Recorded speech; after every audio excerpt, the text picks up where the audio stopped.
성경 봉독 사도행전 12장 5절에서 12절 말씀입니다. 이에 베드로는 옥에 갇혔고 교회는 그를 위하여 간절히 하나님께 기도하더라. 헤롯이 잡아내려고 하는 그 전날 밤에 베드로가 두 군인 틈에서 두 쇠사슬에 매여 누워 자는데 파수꾼들이 문 밖에서 옥을 지키더니 호련히 주의 사자가 나타나매 옥중에 광채가 빛나고 또 베드로의 옆구리를 쳐 깨워 이르되 급히 일어나라 하니 쇠사슬이 그 손에서 벗어지더라. 천사가 이르되 띠를 띠고 신을 신으라 하거늘 베드로가 그대로 하니 천사가 또 이르되 겉옷을 입고 따라오라 한대 베드로가 나와서 따라갈새 천사가 하는 것이 생시인 줄 알지 못하고 환상을 보는가 하니라. 이에 첫째와 둘째 파수를 지나 시내로 통한 쇠문에 이르니 문이 저절로 열리는지라. 나와서 한 거리를 지나매 천사가 곧 떠나더라. 이에 베드로가 정신이 들어 이르되 내가 이제야 참으로 주께서 그의 천사를 보내어 나를 헤롯의 손과 유대 백성의 모든 기대에서 벗어나게 하신 줄 알겠노라 하여 깨닫고 마가라 하는 요한의 어머니 마리아의 집에 가니 여러 사람이 거기에 모여 기도하고 있더라. 아멘. 할렐루야. 반갑습니다. 이렇게 한 주간이 또 흘렀습니다. 평안하셨는지요? 오늘도 하나님의 은혜 가운데 주시는 말씀을 잘 받아서 피차의 은혜에 충만하여 험한 세상 주님의 말씀의 힘으로 승리하며 살아가는 저와 여러분이 되시기를 주님의 이름으로 축원합니다. 헤롯 왕이 베드로를 죽이려고 붙잡았습니다. 하지만 명절 기간입니다. 명절에는 사람을 죽일 수가 없습니다. 그래서 감옥에 가두었습니다. 내일 새벽이면 명절이 끝납니다. 베드로는 죽게 되겠죠. 헤롯 왕은 군인들을 시켜 베드로를 철통같이 지킵니다. 4명씩 4조로 16명이 지키고 있습니다. 야고보를 죽였는데 이제 베드로까지 죽이려고 합니다. 교회의 운명은 어떻게 될까요? 절체절명의 밤입니다. 그 밤은 베드로도 교인들도 다 잠잘 수 없는 밤입니다. 이런 때에 오늘 본문에 나오는 사람들, 우리 교회의 선배들은 무엇을 했는지 말씀 가운데서 찾아보고자 합니다. 우선 베드로는요, 잠을 잤습니다. 베드로는 그날 밤에 6절 상반절을 보면요, 헤롯이 잡아내려고 하는 그 전날 밤에 베드로가 두 군인 틈에서 두 쇠사슬에 매여 누워 자는데 그랬습니다. 누워 잤다고 그랬습니다. 그날 밤은 베드로에게 있어서 마지막이 될 밤이었습니다. 잠잘 수 없는 밤이었습니다. 날이 밝으면 처형당하기 때문입니다. 그런데 잠을 잤습니다. 인간적으로 생각해보면 베드로는 잠 못 이루어야 마땅 합니다. 남겨진 가족도 있고요.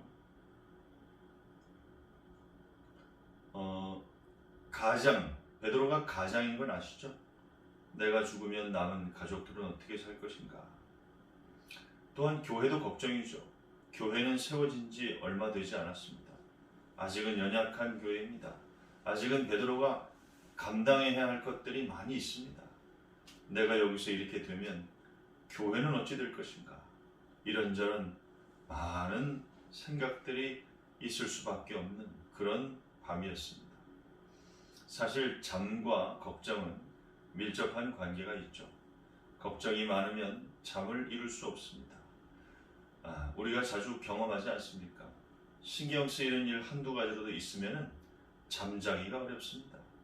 베드로는 걱정거리가 얼마나 많았겠습니까? 그렇기 때문에 잠잘 수 없었어야 하는 거죠. 그런데 성경을 보니요, 잠을 잡니다. 고운하게 잤답니다. 어느 정도 고운하게 잘까? 7절 말씀에 보니까요, 천사가 와서 베드로를 깨우는데 옆구리를 쳐서 깨웠다고 그랬습니다. 여기서 쳤다라는 단어가요, 헬라어로 파타소입니다. 이것은 그냥 툭 건드린 게 아니고요, 힘을 실어서 가격하다라는 의미 쪽에 가까운 말입니다. 그러니까 흔들었다, 툭 쳤다가 아니고 가격했다, 이런 표현인 거죠. 베드로는 잘 수 있는 형편이 아니었습니다. 군인들 16명이 베드로를 지킨다고 했습니다. 어떻게 지키는가? 6절 상반절을 보면요, 헤롯이 잡아내려고 하는 그 전날 밤에 베드로가 두 군인 틈에서 두 쇠사슬에 매여 누워 자는데 그랬습니다. 베드로가 쇠사슬에 매여 있습니다. 양쪽에서 군인들 둘이 지키고 있습니다. 군인들 4명이 한 조가 되어 4시간씩 지킨다고 했죠. 그러니까 2명은 감옥 안에서 베드로를 지키고 있고 2명은 감옥 문 앞에서 지키고 있습니다. 유대 출신의 역사가 요세푸스가 있습니다. 이 사람 해석에 의하면 이 당시 중죄인을 감옥에 가두었을 때는 감옥 안에 있는 병사들과 죄수를 함께 쇠사슬로 묶어두었다고 합니다. 죄수가 도망칠 수 없도록 하기 위해서죠. 베드로는 감옥 안에서 2사람이, 감옥 밖에서 2사람이 지키고 있습니다. 잠을 잘 수 있을까요? 정말 잠자기 어려운, 잠을 잘 수 없는 그런 밤이죠.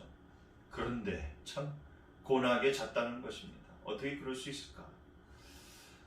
한 가지 이유 때문입니다. 자기의 모든 것을, 생과 사를 다 하나님께 맡겼기 때문이죠. 그리고 자기와 관련되어 있는 모든 것들, 가족, 교회, 교인 다 맡겼습니다. 그래서 그는 그날 밤 평안함 가운데서라는 말은 좀 이상하지만 잠을 잘 수 있었습니다. 훗날 베드로는 이때를 기억하면서 베드로전서 5장 7절의 말씀을 기록한 것 같아요. 너희 염려를 다 주께 맡기라. 이는 그가 너희를 돌보시리라. 우리의 근심과 걱정이 우리의 손에서 하나님의 손으로 넘어갈 때 우리에게는 평안이 찾아오는 것이죠. 1900년대 초입니다. 한 중년 부인이 영국에서 배를 타고 미국을 향해 갑니다. 미국에는 딸이 살고 있습니다. 그런데 풍랑이 일었죠. 엄청 큰 풍랑입니다. 죽게 됐다고 했습니다. 그런데 이 부인은 평안합니다. 그래서 선장이 그랬대요. 부인, 지금 다 죽겠다고 아우성치는데 왜 이렇게 평안하시오? 그러자 부인이 그랬대요. 나는 나의 생사를 하나님께 맡겼습니다. 나에게는 딸 둘이 있는데요. 큰 딸은 교통사고로 먼저 세상을 떴습니다. 지금 천국에 있습니다. 나는 지금 미국에 있는 작은 딸에게 갑니다. 만약 풍랑이 잔잔해진다면 나는 무사히 도착해서 미국에 있는 작은 딸을 만나게 될 것입니다. 그러나 무슨 일이 생긴다면 나는 꿈에도 그리던 큰 딸을 천국에서 만나게 될 것입니다. 그러므로 저에겐 염려가 없습니다. 그랬다는 것이죠. 베드로가 갇혀있는 그 밤, 여러분 교회는 무엇을 했나요? 5절 말씀을 보니 이에 베드로는 옥에 갇혔고 교회는 그를 위하여 간절히 하나님께 기도하더라. 사도행전 12장에 보면요, 교회가 기도했는데 그 기도의 특징이 3가지로 표현되어 있습니다. 첫 번째는요, 간절히 기도했대요. 교회가 베드로의 석방을 위해서 할 수 있는 일이 뭐가 있었을까요? 헤롯과 무슨 협상을 벌였겠어요? 아니면 비밀 결사대를 조직해서 감옥을 습격했겠어요? 기도밖에는 할 수 있는 것이 없었습니다. 그래서 그 기도는 간절할 수밖에 없었어요. 만약 기도가 문제 해결의 여러 가지 방법 중에 하나였다고 한다면, 많은 선택지 중에 하나였다고 한다면 아마도 그렇게까지 간절하게 기도하지 않았을 겁니다. 간절이라는 말은 에크테노스입니다. 에크테노스. 이 단어는 어떨 때 쓰냐면요, 물에 빠진 사람이 상대방의 그 손을 꽉 이렇게 잡는 거 있죠. 살라고 꽉 잡는 거. 적당히 잡는 거 말고요. 손을 꽉 죽기 살기로 잡잖아요. 우리나라 속담에도 물에 빠진 사람은 지푸라기도 잡는다는 그런 말이 있는데 그렇게 잡는 겁니다. 왜냐? 그 길밖에 없으니까. 그렇게 기도했다는 겁니다. 그러면서 저도 생각을 해봅니다. 나는 정말 기도할 때 죽기 살기로 기도하나? 그런 생각을 해보게 됐습니다. 이 단어를 보면 또 하나 생각나는 말씀이 있습니다. 예수님께서 겟세마네 동산에서 기도하실 때 이렇게 기도했다는 거죠. 누가복음 22장 44절 상반절에 보면 예수께서 힘쓰고 애써 더욱 간절히 기도하시니, 여기 나오는 더욱 간절이라는 말도 에크테노스입니다. 예수님께서 그냥 물에 빠진 사람이 살려고 잡는 그런 것처럼 기도하셨다는 것이죠. 그런 기도가 그날 밤 베드로가 잠자고 있을 때 남겨진 교회가 하나님 앞에 드렸던 에크테노스의 기도입니다. 그 다음 이 교회라는 말 자체가 공동체 아닙니까? 함께 기도했다 그런 얘기겠죠. 12절 보니까 깨닫고 마가라 하는 요한의 어머니 마리아의 집에 가니 여러 사람이 거기에 모여 기도하고 있더라 그랬습니다. 여러 사람이 거기에 모여 기도했다. 여러 사람이 합심해서 드리는 기도. 예수님도 두 사람이 땅에서 무엇이든지 구하면 이룰 것이다 그렇게 말씀하셨잖아요. 두 사람이 마음을 합심해서 무엇이든지 구하면 하늘에 계신 아버지께서 그것을 들어주신다 하는 것이었죠. 여러분, 아폴로 13호 아시죠? 아폴로 11호는 우리가 잘 알죠. 근데 13호는 좀 잘 모를 수 있습니다. 11호는 세계 최초로 달 착륙에 성공한 유인 우주선입니다. 1969년에 미국이 쏘아 올렸죠. 그 후에 12호도 쏘아 올려서 성공을 했습니다. 그리고 1970년 4월에 13호를 쏘아 올렸습니다. 미국의 과학자들이 그랬습니다. 이 아폴로 13호는 현대 과학의 걸작품입니다. 이것은 매우 정교하면서 완벽합니다. 이것이 고장날 확률은 100만 분의 1입니다. 이렇게 자신했습니다. 그럴 만했죠. 왜냐하면 앞에서 두 번 다 성공했기 때문에. 근데 보기 좋게 예상이 빗나가죠. 아폴로 13호가 지구로부터 2만 마일을 벗어난 직후에 고장이 났습니다. 산소통이 터졌어요. 그리고 이어서 여러 문제들이 연달아 생기게 됩니다.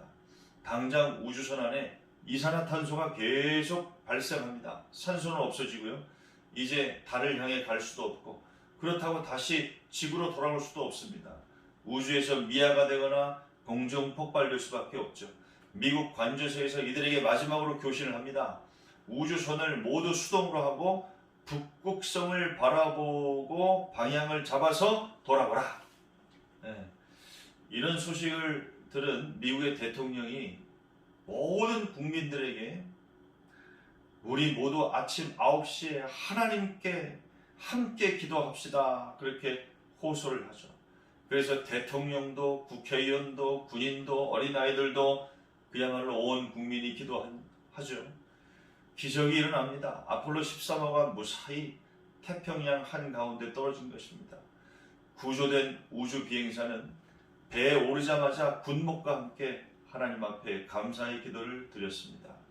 머리를 숙이고 기도하는 장면이 미국의 시사 주간지 타임지 표지에 실렸죠. 1970년 4월 27일자 타임지 표지에 실렸습니다. 우주 비행사 중에 한 사람인 스위젓은 기자회견에서 다음과 같이 얘기합니다. 우리들은 지구에 계신 여러분들과 함께 하나님께 열심히 기도했습니다.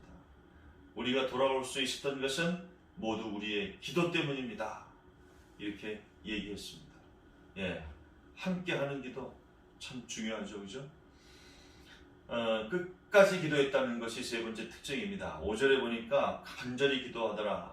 그런데 기도했다라는 그 문법이 헬라어 문법에서 미완료형입니다. 제가 가끔 미완료형에 대해서 얘기하는데 헬라어에서 미완료 문법은요 한 번으로 맞추는 게 아니라 그것이 지속된다는 것이죠. 계속 기도했다 이런 해석이 되는 것입니다. 12절을 보면 베드로가 천사의 도움으로 구출되어 교인들이 기도하는 곳으로 갔죠. 그때 교인들은 여러 사람이 함께 아까 말씀드린 것처럼 기도를 했는데 여전히 기도했다는 것이죠. 이런 걸 보면 기도는요 끝까지 기도하는 것입니다. 그냥 한번 툭 하고 마는 게 아닌 것 같아요. 우리 오늘 살펴본 말씀을 보면 우리 선배들의 기도에는 이렇게 세 가지 특징이 있었습니다. 간절히 기도했고요, 여럿이 기도했고요, 함께, 그리고 끝까지 기도했습니다. 우리가 오늘 이 말씀을 통해서 이 기도에 대한 분명한 성경적인 입장과 그 신학을 여러분들이 가졌으면 하는 바람입니다. 교회가 기도하자 하나님께서 일을 하시는데요. 어떻게 일하시느냐? 천사를 보내주십니다. 참 상상할 수 없는 방법이죠. 의외의 방법입니다. 하나님께서는 우리가 생각하지 못하는 방법으로 일을 하셨습니다. 하나님은 그의 사자 천사를 보냈는데요. 베드로가 고온하게 잠을 자고 있다고 했습니다. 천사가 아마 처음에는 베드로의 어깨를 조금 이렇게 야 일어나 그렇게 흔들었을지도 모릅니다. 근데 베드로가 깨지지 않았어요. 그래서 가격을 했습니다. 베드로의 옆구리를. 그러니까 베드로가 눈을 떴습니다. 천사가 얘기하죠. 신을 신고 겉옷을 입고 허리띠를 띠고 나를 따라 와라. 천사가 앞장섭니다. 10절에 보니까요. 나가는데 첫째 번 파수도 있고 두 번째 파수도 있습니다. 그리고 시내로 통하는 쇠문도 있습니다. 근데 천사가요. 베드로를 데리고 통과하는 그 과정이 그냥 다 무사하게 별일 없이 스르륵 다 열리는 거죠. 그래서 큰 길까지 나왔다고 했습니다. 거기서 천사가 떠납니다. 하나님께서 베드로를요 이렇게 완전히 도와주셨습니다. 하나님의 도우심은 이렇게 완벽하게 이루어진 것입니다. 성경에 보면 사람들이 옥에 갇혔을 때 하나님께서 나오게 하신 방법들이 다양하죠. 오늘 본문의 베드로의 경우는 하나님께서 천사를 보내셔서 구출해 주셨습니다. 또 사도행전 16장에 또 그런 얘기 나오죠. 바울과 실라가 옥에 갇혔을 때 땅이 진동했다. 지진이 일어나가지고 막 열리고 난리를 치죠. 그렇게 해서 또 구출해 주신 적도 있습니다. 그리고 창세기에 나오는 요셉의 경우에는 하나님께서 바로 왕에게 꿈을 꾸게 하심으로 요셉을 감옥에서 구출해 주셨습니다. 하나님께서 일하시는 방법이 똑같지 않습니다. 우리가 기도할 때 우리는 뭐 머릿속에 이런저런 예상을 하고 기도하는지 모르겠지만 의외의 길들이 너무나 많이 있습니다. 하나님께서는 정말 다양한 방법으로 정말 때로는 생각지 못한 그런 방법으로도 길을 열어주시는 분이십니다. 그리고 이런 말이 있죠. 사람이 일하면 사람이 일할 뿐이지만 사람이 기도하면 하나님께서 일하신다. 지금까지 뭐 이런저런 많은 이야기를 한 것 같지만요. 제 생각은 그렇습니다. 여러분이 갖고 계신 염려와 걱정거리가 무엇입니까? 해결할 수 있는 문제입니까? 그러면요, 계획을 세우고 하나하나 해결해 가시기를 바라요. 어떻게 해결해야 될지 모르는 문제입니까? 그러면 물어보세요. 주변에 잘 아는 사람에게라든가 아니면 수고스럽더라도 잘 아는 사람을 소개해 줄 사람을 찾아가지고 조언을 구하시기를 바랍니다. 그러면 사람이 해결 못하는 문제입니까? 그러면요, 하나님께 맡기고 기도하시기를 바랍니다. 간절하게.